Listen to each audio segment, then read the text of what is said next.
Yo, what's going on, everyone? So, I finished Adventure Time Season 4. And after every season, I always do this kind of mini review summary just to kind of get my thoughts out there. So, if you want to look at the other reviews or even the other reactions, they'll be somewhere here.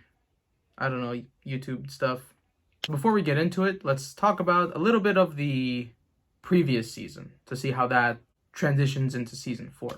The previous season was season 3, and I felt this season had a great amount of highs, but it had just as many lows. The hit or miss season is what I'm calling it, but I still liked a lot from it. How does season 4 stack up against the rest? I can proudly say season 4 of Adventure Time was a hit. The season takes a majority of the one-off characters and references and utilizes them from previous seasons, giving them compelling stories or great inclusions, which further build on the early weak parts of the series and builds on the characters. The season also contains the best stretch of episodes, from episode 13, Macard Wars, to episode 20, You Made Me. In addition, we also have one of the best season openers and a near-perfect final 2 episodes that are some of the best I have seen from not only the series, but cartoons in general. Sure, there were still some misses this season, but I feel the consistent quality in episodes and standout moments made those weak spots not as noticeable. Plot and world. Okay, so stay with me, as this season did a lot.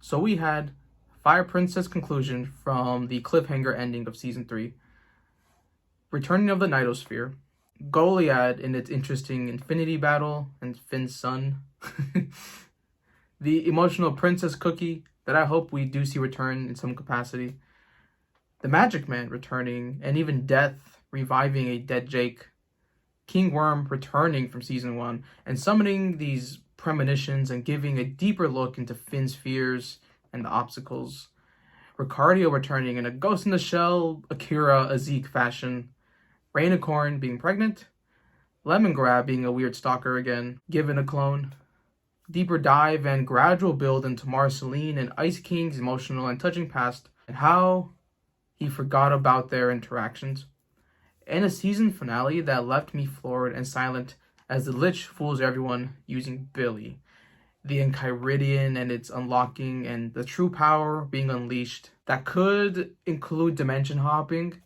possible time travel. Just a jam-packed season that checks off all the boxes with its story. It hints, it brings back, it capitalizes on the story, characters, and its elements. It's some fantastic stuff. Characters.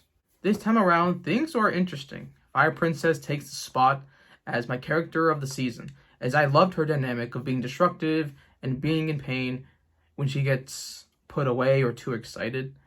She's cute, funny, and a good match for Finn. Speaking of Finn, he takes the second spot for season 4, as for some reason I just loved him. Maybe it was a slight growth and maturity, small dives into his fears, being firm with PB about how she is towards him romantically, and just being a lot calmer this season. I just liked what I saw.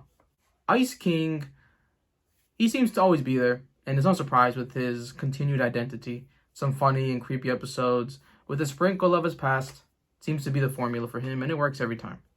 Then we have PB, who should be higher, as per usual, but I felt the other characters just were stronger, funnier this season. For the first time, she didn't really stand out that much, but I still love her.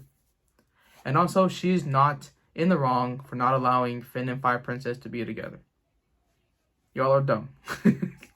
Lastly, shockingly, there is no Jake or Marceline. I felt they didn't have that much screen time or just weren't as entertaining as they usually are. Marceline easily could have been with her big and vital moments, but she only makes like a couple appearances in the season. So I wanted to give the final spot to Princess Cookie, as I felt it was an unusual and surprising emotional resolve and fate. Episodes. I have 6 episodes here, rated either a 9 or a 10. Number 6, episode 1, Hot to the Touch. Number 5, episode 13, Princess Cookie. Number 4, episode 18, King Worm. Number 3, episode 16, Burning Low. Just a super dramatic, super vulnerable and raw episode that deals with romance and misunderstandings. and even gives this kind of danger side to Fire Princess. Number 2, episode 25, I Remember You.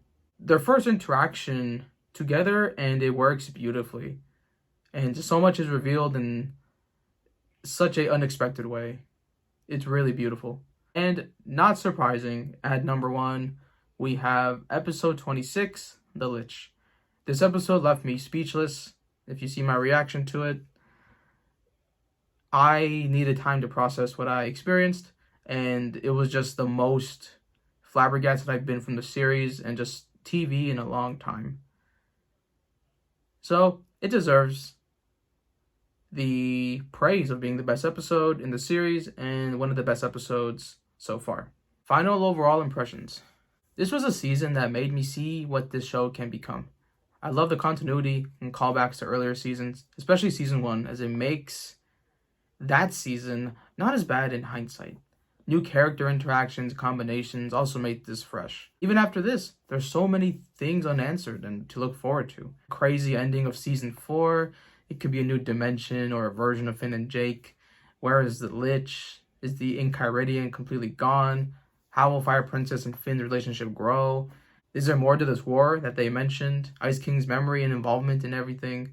Are other characters going to come back or get development in bigger roles? This was a fantastic season and the best out of the 4 seasons thus far on my journey. I'm going to give Season 4 of Adventure Time an 8.5 to a 9 out of 10. That's going to be it for me, guys. I will see you in November for Season 5.